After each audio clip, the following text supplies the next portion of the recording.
Amigos del CAIC. Bueno, amigos del CAIC, hoy la presentación que les voy a hacer el día de hoy tiene que ver con la pregunta de investigación. Entonces, la pregunta de investigación, que es de las primeras tareas que siempre hacemos, eh, lo que nosotros decimos es que eso es muy sencilla, porque debería de salir técnicamente de la práctica diaria.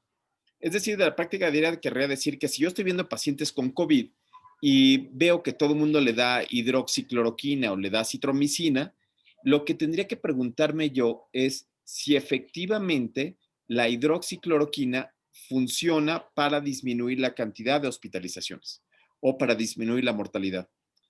El gran problema es que en muchas ocasiones nosotros nos creemos todo lo que nos dicen. Ejemplo, hace poquitos días o el día de hoy vi una recomendación de alguna asociación y decía, no, la citromicina no sirve o sí sirve o no sé, pero no te dan el número. Entonces, habría dos tipos de médicos. O sea, el médico que dice, si la asociación dice no sirve, no sirve. Y habría otros que son los que están estudiando como ustedes, que quisieran hacerse preguntas, que quisieran saber si verdaderamente funciona o no funciona la citromicina, la ivermectina, el hidroxicloroquina o el medicamento que quieran. O si funciona o si funciona la vacuna o qué tanto funciona. Entonces, de ahí es de donde surgen las preguntas de investigación.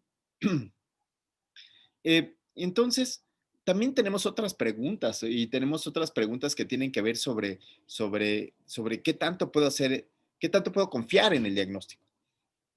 Si yo le hago RT-PCR, ¿qué tanto confío que verdaderamente tenga el diagnóstico de COVID-19? Si yo le hago la prueba rápida de antígeno, ¿qué tanto se asocia? Entonces, debido a que a mí me parecería sumamente natural el poder tener estas preguntas de investigación. Sin embargo, lo que a mí me pasó cuando hice el doctorado, cuando hice la maestría, fue que cuando me cuestionaron y me pusieron así el foco para poder decir si algo funcionaba o cuál era tu pregunta de investigación, que era de entrada, ¿no? Lo que sucedía, amigos, era que yo no tenía pregunta de investigación, como que se te congela el cerebro, como cuando te comes una paleta de hielo y se te congela el cerebro, y entonces no tienes una pregunta de investigación, como que cuesta trabajo armar la pregunta de investigación. Es por esa razón que decidí hacer este video. Y entonces, en este video, lo que vamos a intentar es plantear cuáles podrían ser las herramientas que podríamos utilizar para hacer una pregunta de investigación buena. O si no buena, porque una pregunta de investigación buena tiene que venir de una búsqueda sistemática de información, tiene que venir de una práctica clínica donde siempre estemos abriendo los ojos, por lo menos sí una pregunta de investigación que sea susceptible a ser resuelta. Entonces, sin más por el momento, vamos por la presentación de cómo intentar hacer una buena pregunta de investigación. Entonces, en primer lugar, para hacer la pregunta de investigación, lo primero que tendría que decir es si esta pregunta que me surgió en la práctica clínica es una pregunta de causa-efecto. Y de causa-efecto tiene que decir si, por ejemplo, pudiera ser de etiología, ¿no? Por ejemplo, si fuera un factor etiológico, eh, si el SARS-CoV-2 provoca COVID-19, o si el tabaquismo provoca cáncer, o si mm, las relaciones sexuales con muchas parejas provocan provocan adquisición del virus de inmunodeficiencia adquirida, es decir, la causa. Esa es una, la etiología. Otra podría decir si el tratamiento, si la amoxicilina puede ayudar a mejorar a los pacientes que tienen otitis media. Es decir, estado basal, tienen otitis media, les doy acitromicina o les doy amoxicilina y veo si mejoran o no mejoran. O si hay algún factor de riesgo. Todos estos son, todos estos son estudios que son llamados de etiología o de causa-efecto. Factor de riesgo puede ser, por ejemplo, si la fiebre constituye un factor de riesgo para morir por la presencia de COVID-19, es decir, es un factor de mal pronóstico. Factor de riesgo, factor de pronóstico, los pueden tomar como equivalentes o como sinónimos. Entonces tenemos estos estudios de causa-efecto y tenemos otros estudios más que son llamados los estudios de proceso. Entonces, en los estudios de proceso, en realidad lo que quiero ver es si, que son también llamados los estudios de prueba diagnóstica, proceso o prueba diagnóstica. La prueba diagnóstica no quiere saber si, la prueba diagnóstica no quiere decir que si hacer el diagnóstico va a hacer que el paciente mejore. Ese es un estudio de causalidad. Los estudios de proceso simple y llanamente quieren ver si un tratamiento nuevo o un tratamiento innovador es mejor o se parece al tratamiento que podríamos considerar el estándar de oro y es caro. Entonces, ya que tengo estos dos estudios en mente, primero, ya que tendría estas dos características en mente, después de esto, lo que seguiría es hacer el diseño arquitectónico.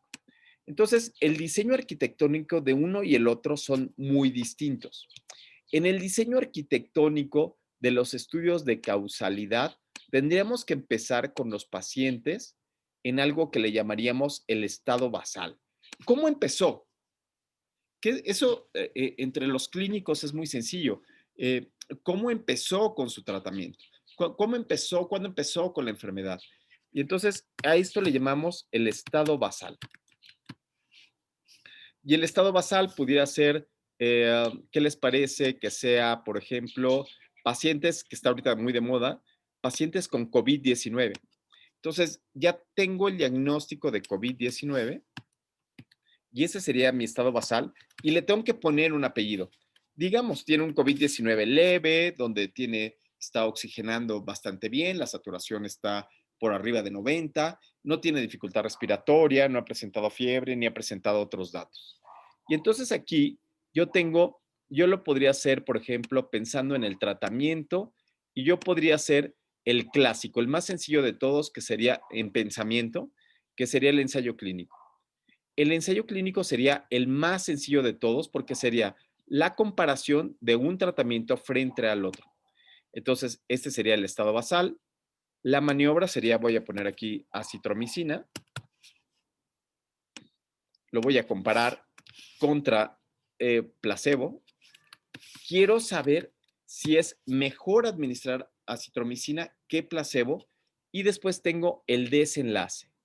Y entonces aquí el desenlace lo que tendría es, digamos que a mí me gusta mucho representarlo así, como una tabla de 2 por 2, en donde el desenlace es, se hospitaliza, por ejemplo, o mejora sin ningún problema. Esos serían los dos escenarios. Y entonces, en esos dos escenarios, lo que yo tendría es una tabla de 2 por 2 en donde comparo a todos los que le di acitromicina y veo si mejoran o no mejoran.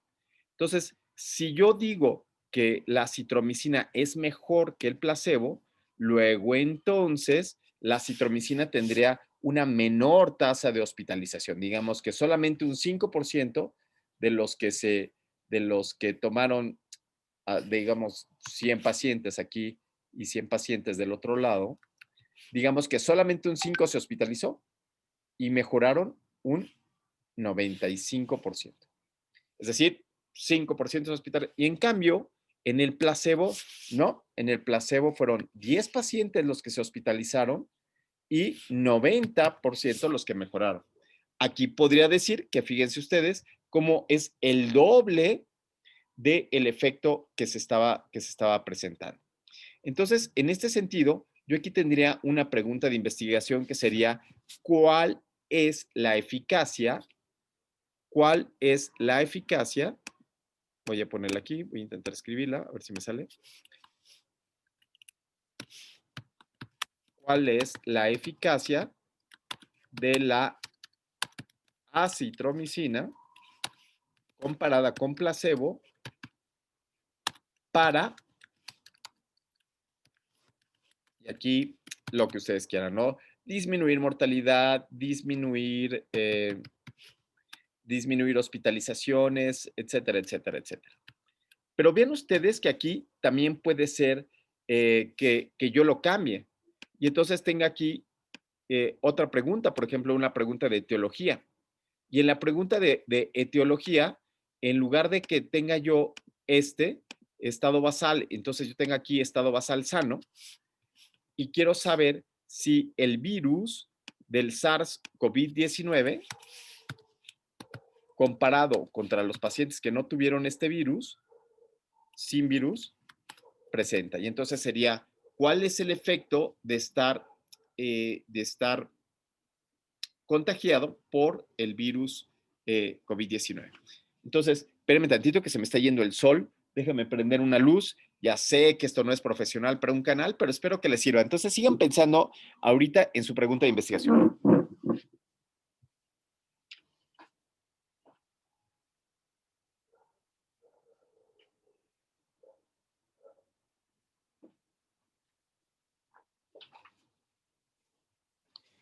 Ok, entonces aquí no sirvió de mucho, pero bueno, algo servirá. Estos son los estudios de causalidad. ¿Cuál es la eficacia? ¿Cuál es el efecto del tabaquismo en el incremento de cáncer? ¿Cuál es el efecto de uno frente al otro? Entonces, aquí la pregunta de investigación se podría delimitar con el acrónimo que le llamamos PICO, donde P es igual a pacientes, la I es la intervención, pensando en un estudio de farmacológico, pero también podríamos cambiarlo por el virus del COVID-19 o lo podríamos cambiar por la obesidad o lo podríamos cambiar por alguna otra. Y acá tendríamos la otra parte del acrónimo con la C. Y después tenemos uno que es difícil, que es ¿cuál es el desenlace? Outcome. Aquí cuando estoy pensando en el desenlace, yo que doy epidemiología clínica y yo que me dedico a la clínica, yo les diría que por favor piensen que el desenlace sea clínico, que el desenlace sea algo que les sea importante a los pacientes. Entonces, ¿qué les importa a los pacientes? Les importa no hospitalizarse, les importa no morir, le importa, estos son desenlaces que son cruciales para la toma de decisión. Después hay otros que no son cruciales. Por ejemplo, si el antibiótico le da diarrea, si el medicamento como la metformina le da gases intestinales. Entonces, de esa manera ustedes podrían modular su pregunta de investigación e intentar hacer principalmente preguntas que sean relevantes para la clínica. Y entonces, para los estudios de causa-efecto, el acrónimo es el acrónimo que le llamamos el acrónimo PICO, ¿correcto? Y entonces, pero vean la diferencia de cuando se trata de un estudio de prueba diagnóstica.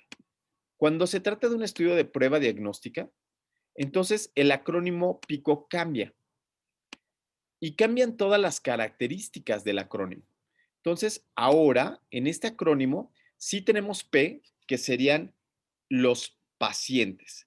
Sin embargo, en esta P, ahora los pacientes queremos que estén enfermos y que tengan todo el espectro de la enfermedad. Cuando hago referencia a todo el espectro de la enfermedad, quiero decir que vayan desde los más enfermos, voy a hacer aquí, intentar hacer que vayan desde los más enfermos hasta los menos enfermos.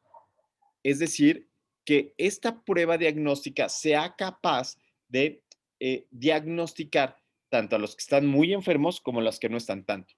Entonces, el estado basal en un estudio de prueba diagnóstica no son sanos, sino son sujetos enfermos, leves, incluso algunos sin enfermedad y a los que tienen toda la enfermedad. Entonces, lo podríamos delimitar a sujetos que tienen la sospecha de la enfermedad. Entonces, ¿en dónde voy a hacer un buen estudio de prueba diagnóstica? Un buen estudio de prueba diagnóstica lo voy a hacer en pacientes que acuden a un lugar a hacerse la prueba diagnóstica y no se sabe si tienen o no tienen la enfermedad. Después, en el acrónimo, utilizo la I, solo que en este caso, la I no es de intervención. La I en realidad sería de innovación, perdón. Voy a regresar, entonces aquí sería la P de pacientes que tengan sospecha, la I del tratamiento de la prueba diagnóstica innovadora, ¿sí? De la nueva prueba diagnóstica, de lo que estoy intentando probar, que es igual de bueno que el estándar de oro. Y entonces a estos pacientes los tengo que tratar siempre con un estándar de oro. Y entonces aquí ya no hay C, voy a quitar aquí la C. Entonces, todos estos pacientes les voy a hacer 2 veces la prueba. Una con la innovadora, como por ejemplo podría ser la prueba rápida, y la otra con el estándar de oro, que en este caso el estándar de oro sería el RT-PCR, que sería lo mejor que tendríamos. Y el resultado tiene que decir, ya no es el outcome, sino en realidad el resultado tiene que hablar de la sensibilidad y la especificidad. Entonces, en este sentido, ay, borré aquí, discúlpenme ustedes, borré aquí el innovador. En este sentido, lo que tendríamos es que tenemos los resultados positivo-negativo. Y entonces, el estándar de oro va aquí arriba sobre las columnas, ¿sí? Y entonces aquí va la parte de que si la prueba del estándar de oro salió positiva, es decir, si tiene COVID-19, o si salió negativa de COVID-19.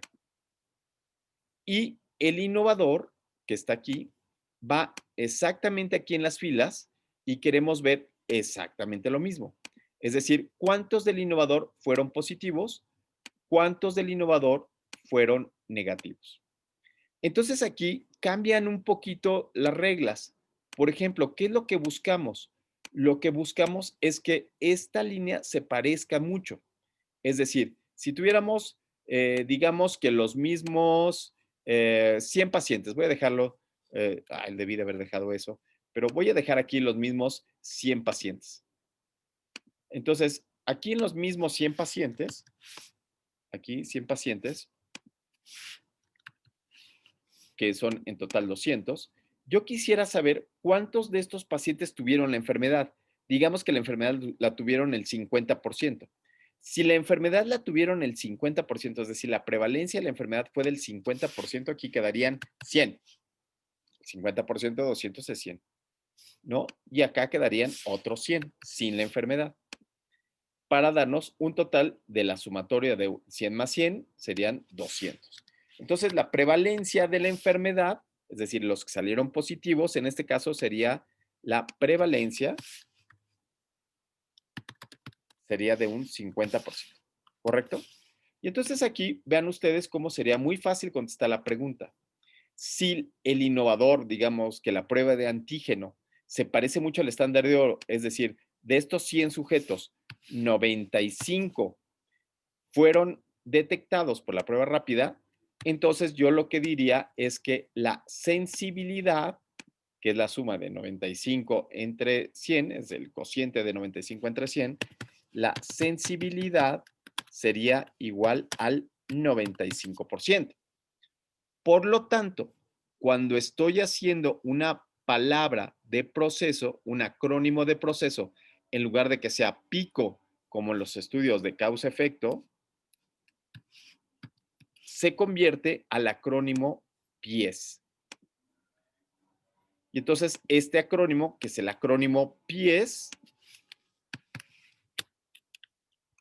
corresponde a pacientes, la I del innovador, la E del estándar de oro y la S de sensibilidad. Y entonces con estas dos maneras de pensar, de cambiar el pensamiento, podríamos decir que nos podría llevar a hacer una buena búsqueda de la información para saber si esto ya está resuelto o para resolver la duda solamente con literatura, o podría ser que tenga una buena pregunta y ya tenga diseñado el estudio. Amigos, se nos acabó, se nos fue la luz, ya salió la Koyo Shaustli, que está ahí arriba, ¿no? Entonces, ahí arriba está Koyo Shaustli. Ya saben quién es Koyo Shaustli. Koyo Shaustli es la hermana de Huitzilopochtli. Bueno, la hermana, sí, eran hermanos, solamente que Huitzilopochtli la mató, la hizo pedacitos a, a la Koyo Shaustli.